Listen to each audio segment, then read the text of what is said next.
What's up everybody, G-Money here. So today I'm going to show you guys how to put an ignition switch in a lock cylinder from a 1966 Mustang, and all you need is a paper clip.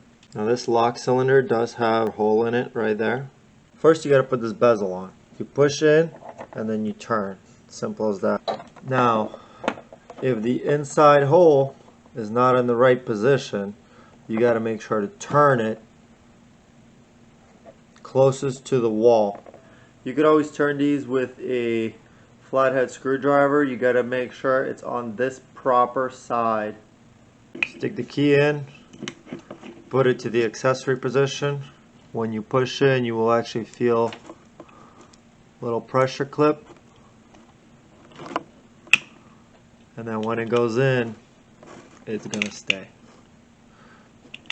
And when it goes in, it's not gonna go anywhere. It's here to stay. That's how you put together 1966 Ford Mustang ignition cylinder with the lock cylinder.